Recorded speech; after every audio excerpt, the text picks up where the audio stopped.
Well, I got a small nuisance job. Got a call about muskrat. 1 or 2 muskrats possibly, but came out to the landowner's pond, checked it out. Didn't see a ton of sign, but I did see the muskrat yesterday. So yesterday it was kind of raining, kind of possible, so I didn't want to get the camera out. What I did yesterday, surveyed the pond, and like I said, light on the sign, but actually when I was looking at one tunnel, I seen the muskrat come from the bottom, and he actually went into the tunnel. So right now what I'll do is go around, show some damage, show you what we're looking at, but this is, like I said, a spring nuisance job. So yesterday I was just checking for tracks. Noticed right in here that was a track from a heron. So there's also possible coons running the banks here.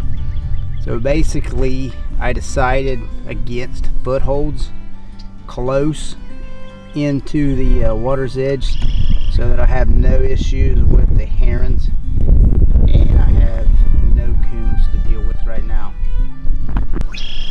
Very sizable pond, and this actual undercutting here of this bank, this is exactly what brought the landowner's attention.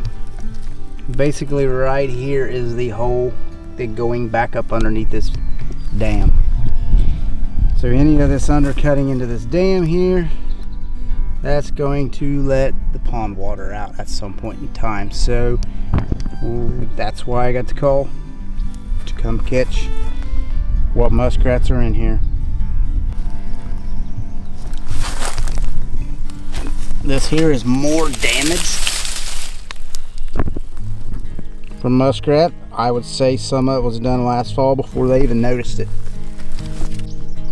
More actual undercutting of the soil along the joining area of the pond. Undercutting of the pond leading to, I have a small conibear to the entrance of this hole. As you can see right there, the hole, I checked it, it goes back up in. It may or may not be vacant. No critters in that hole. That, like I said, I set yesterday. There is another undercutting going in right there. Could possibly set an actual another conibear in that area if I see more movement, or see where there's more dirt stored. As you can see, right here is a trail muskrats are using to go in and pick grass. That is about the only good sign on this pond. No grass clippings that I can tell, but the grass clippings that I can tell are created by the lawnmower. Moving my way over to the pond, I have a set, and it is a cage set. Well, from what I see from the cage set yesterday,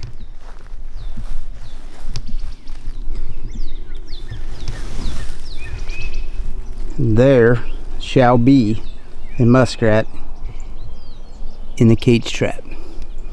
And as you can see, there is the main trail coming in and out of his underwater burrow. I'll retrieve the rat here and show you the catch.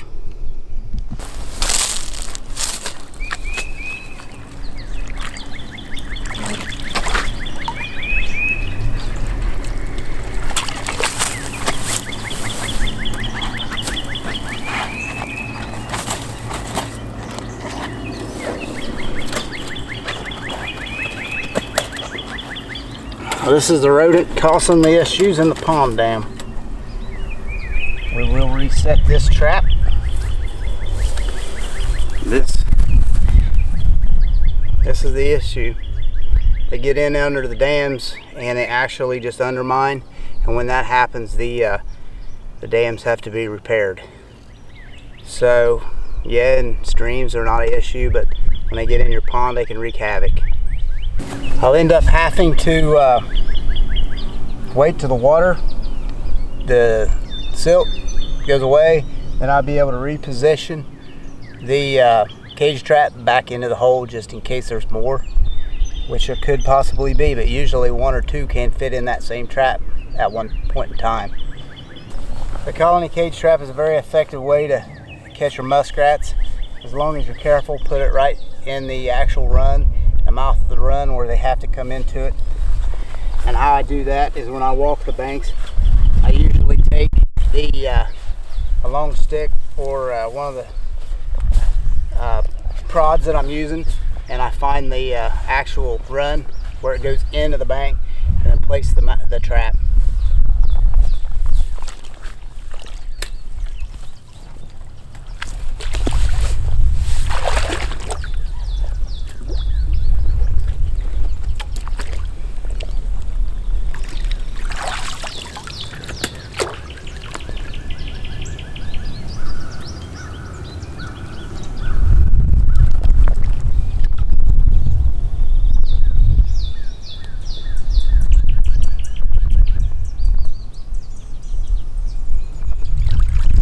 Place it in such a way that it's actually in deep enough to where they don't avoid it and come around it.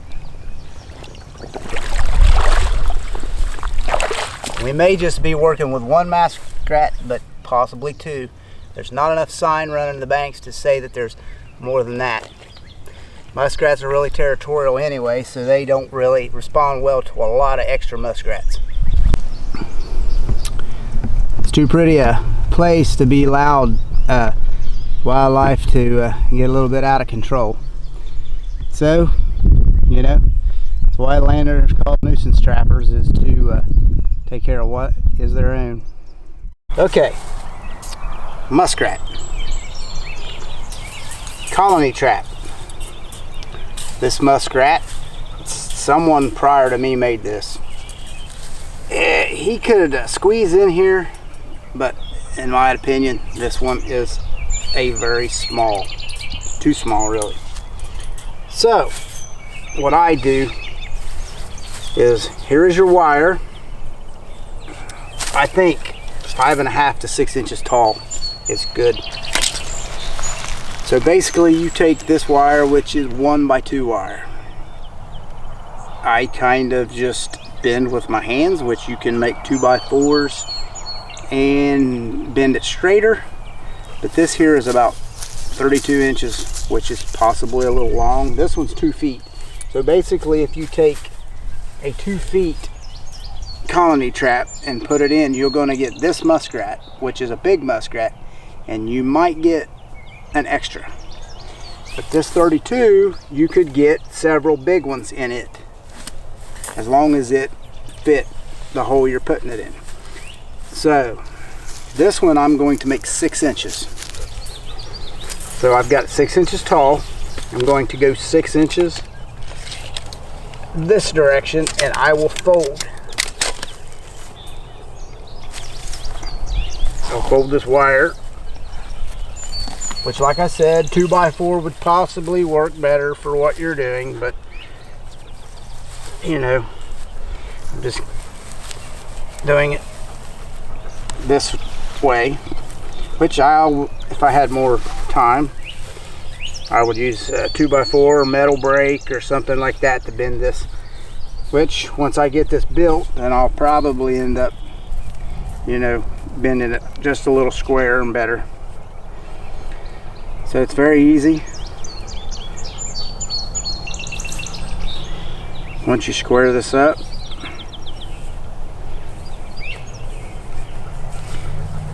you make a square.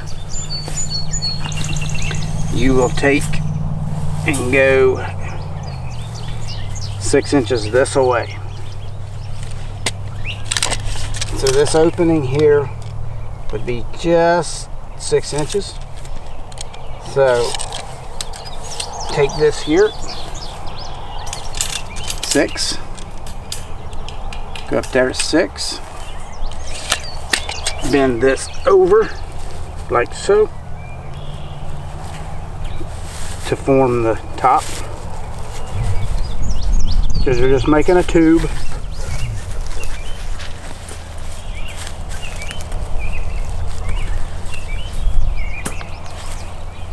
And I have a secondary piece over here, since this here possibly not enough to reach.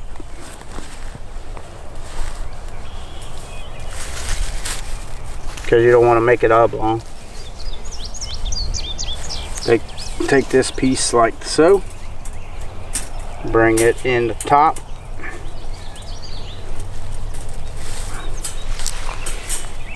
probably be about as easy to cut this excess off if it's not going to work.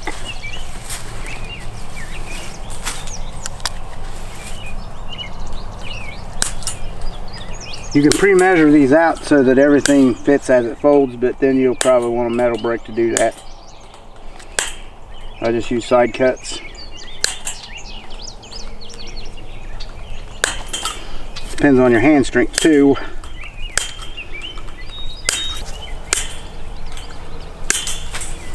Get that one out. Square this up. Put this one in. This is the top.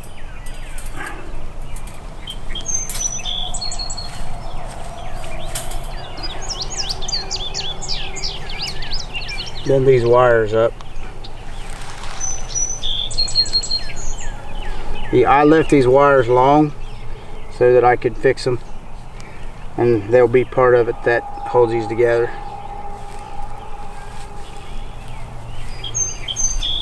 Now you can use cage. You can use cage clips if you want. That's a little extra money.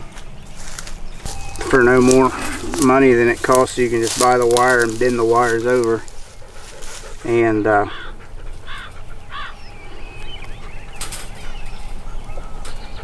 just as easy to do it this way, because you buy cage clips, they're going to add to your cost on your cage, and you don't absolutely need it. You cut the excess wire off when you're done. Take the other side, do the same thing.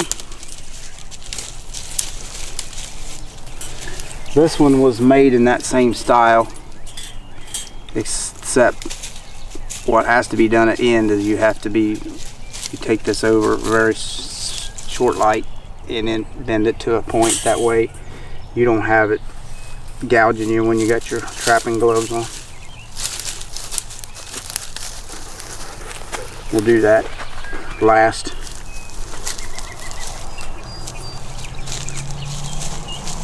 And it takes a little time to do that, so I won't video that. I just bend these over. This will lock that in. Then when I do, I'll show you just one when I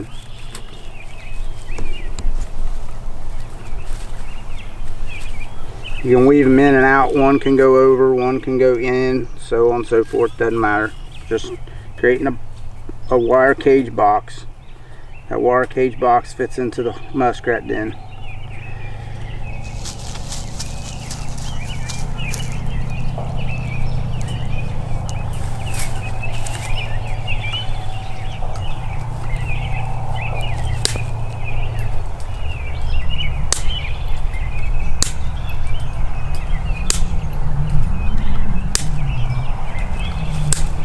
You wear safety glasses too, because these things will get you. I have glasses on myself right now, so.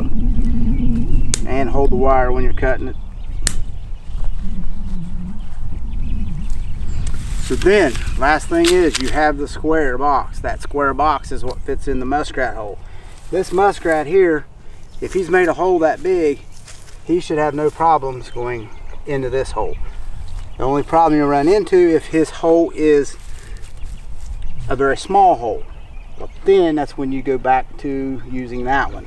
But a lot of times I found holes that those there will fit inside, but you'll have a lot of gap around it so a muskrat can go around it. So that's where you put the big trap. So then there it goes to the door. So the door you'll want the same. Take any piece of wire, whatever you have, and go in, and once you square it up, you'll measure your 6 inches or 5 3/4, whatever you want it to actually fit inside, but loose enough to where it actually is going to work as a door.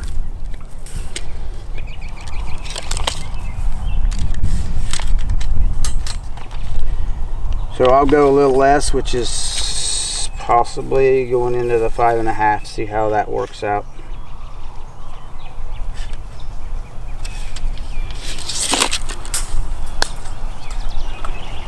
You don't want too much on each side of it, but yet you don't want it too tight, because if it's too tight it won't activate, and do it real easy, like easier the better, because you don't want much resistance when your muskrat's coming out of the hole and going in and out. So cut the door.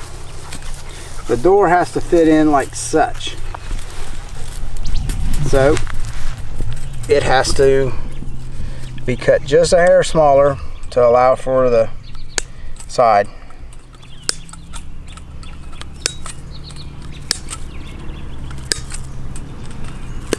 Door has to go inside, and the door can't come back open.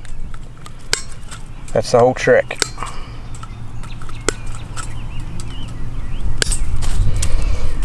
Okay, so that door has to come up like so. So what I do is I'll take this here piece, and about that I'll take these, cut it a little long, and I'll use these as the way to fasten the door.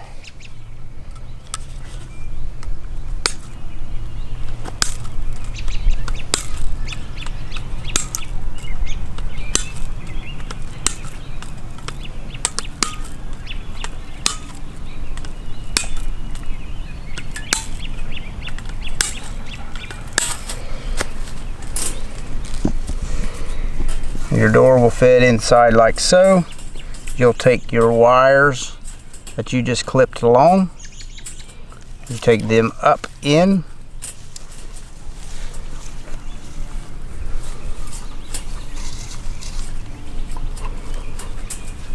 and it comes up.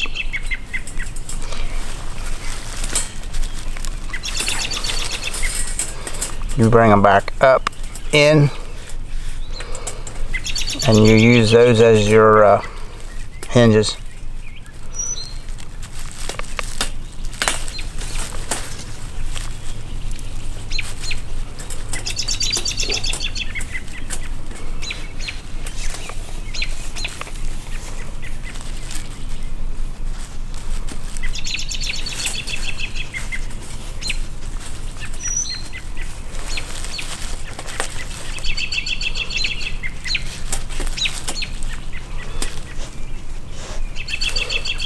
Most people need to use pliers.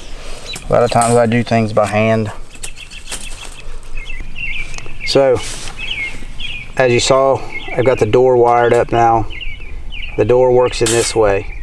So, when the critter goes in, which the critter is this critter right here, this is a nuisance trapped muskrat. This muskrat has been creating havoc to the dams on the pond. So basically, see the size of this? It's just about right for one about this big. So what he does is he swims out of the burrow, goes in, pushes the door. When he goes back in, then he cannot back out of that. It primarily locks behind him. That's how this works. And then what I'll do is I'll finish the other side, show it to you in a little bit. But as you see, there is a 14-inch muskrat in this, and another 14-inch muskrat could be in this side. So two can get into this trap, no problem.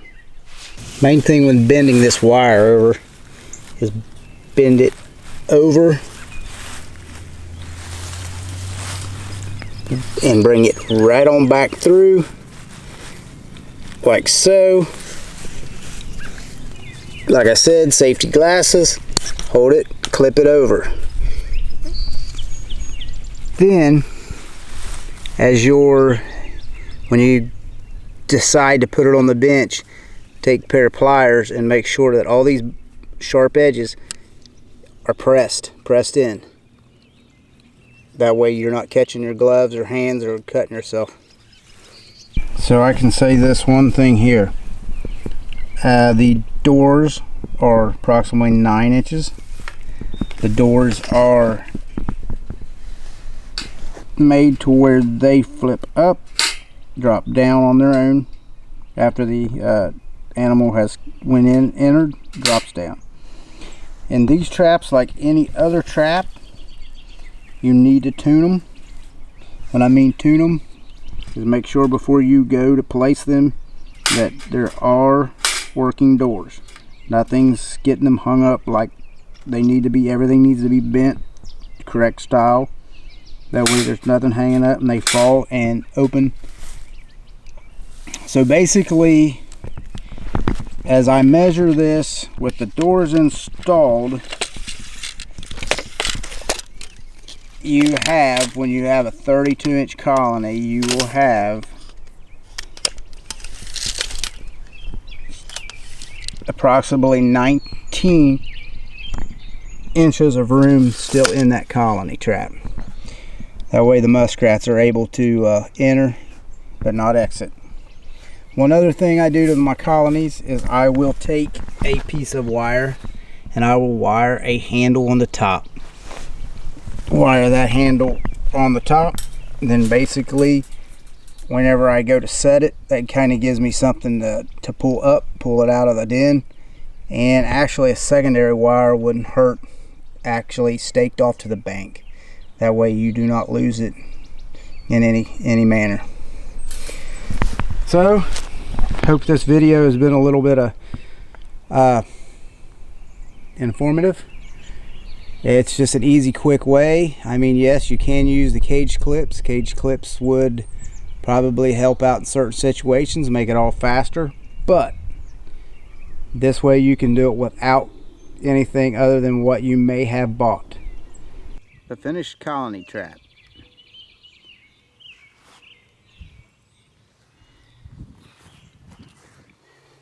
As long as you're legal to use it in your state. Actually need to tag it, put a copper trap tag with your name or your outdoor number on it before you actually take it and implement it. Also, it's the same as any other trap. Thanks for watching.